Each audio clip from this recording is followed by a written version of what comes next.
Salut les talkers, j'espère que vous allez bien. Aujourd'hui on se retrouve pour le 5e épisode de Crème Lichtée en lien avec le tournoi de Miami, le deuxième Master 1000 de l'année qui a lieu en ce moment même. En entrée aujourd'hui je vous propose de revenir sur les déboires de Boris Becker qui risque la prison. En plat on s'attardera sur le niveau de jeu de Nick Kyrgios qui est vraiment prodigieux sur toute sa tournée américaine dans son ensemble. Et on va revenir sur son tableau qui s'ouvre. Et enfin en dessert on va revenir sur le choc qui aura lieu ce soir entre Marin Cilic et Carlos Alcaraz. J'espère que le menu du jour vous plaît et c'est parti, let's go!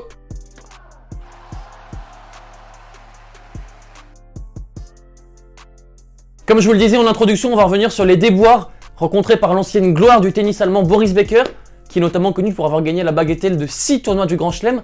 En fait, il est en faillite depuis 2017 et en ce moment même, il est jugé à Londres pour un procès qui va durer encore 3 semaines. Il est accusé de plusieurs chefs d'accusation, à commencer par la non-divulgation d'informations, notamment informations bancaires, également d'avoir dissimulé 2 millions d'euros et d'avoir caché certaines propriétés.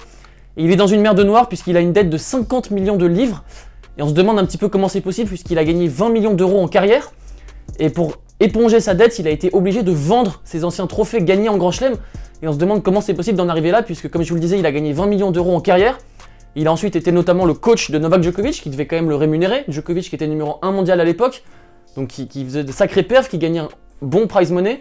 Donc on se demande un petit peu comment c'est possible de finir dans ces draps-là. Boris Becker a déjà rencontré des déboires avec la justice allemande notamment. En 2002, il a été condamné à 2 ans de prison avec sursis.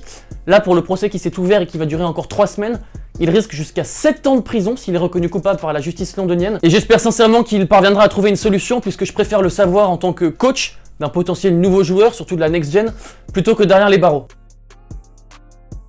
On passe tout de suite au plat.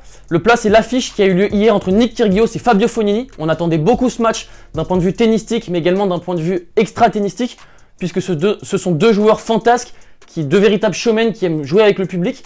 Et on a assisté à un match très plaisant entre 2 joueurs qui plaisantaient entre eux dans une ambiance très sympa, donc c'était un match vraiment plaisant à suivre. On a tout de suite vu que Fognini n'était pas dans les meilleures conditions physiques, il était malade, il a fait appel plusieurs fois au physio. Et en fait, son état de santé l'a empêché de jouer à son vrai niveau. Même si on le connaît, il a quand même pu distribuer quelques coups de génie. Et en fait, pendant le match, il a très mal servi. Pour preuve, dans le tout premier jeu du match, il s'est fait breaker d'entrée. Et il a concédé 3 doubles fautes, ce qui est quand même très handicapant pour concéder son service. Et de l'autre côté du filet, Nick Kyrgios a servi le feu. J'ai eu la chance de le dire plusieurs fois sur cette chaîne et je maintiens mon propos, même si ce n'est que mon avis. Je considère que Nick Kyrgios est le meilleur serveur du circuit.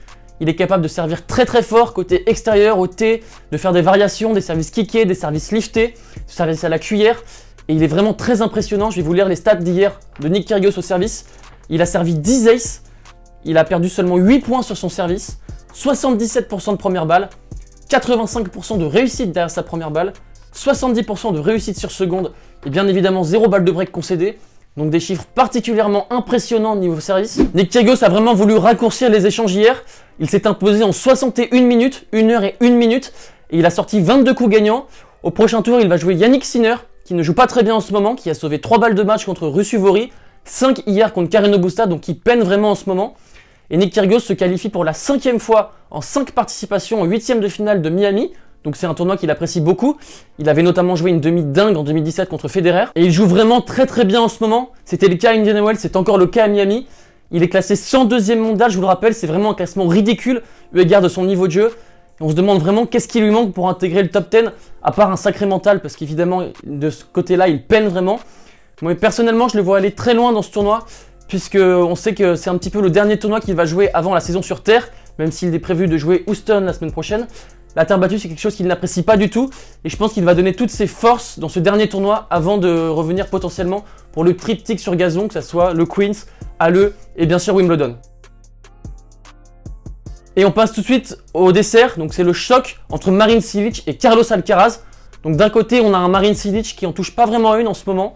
Depuis l'Open d'Australie où il a fait un beau 8e de finale, il avait notamment battu Rublev.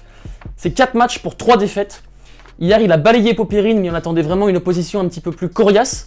Et je vous rappelle qu'il a fait un quart de finale à Miami en 2013. De l'autre côté du filet, on aura Carlos Alcaraz. C'est vraiment la pépite qui monte en ce moment.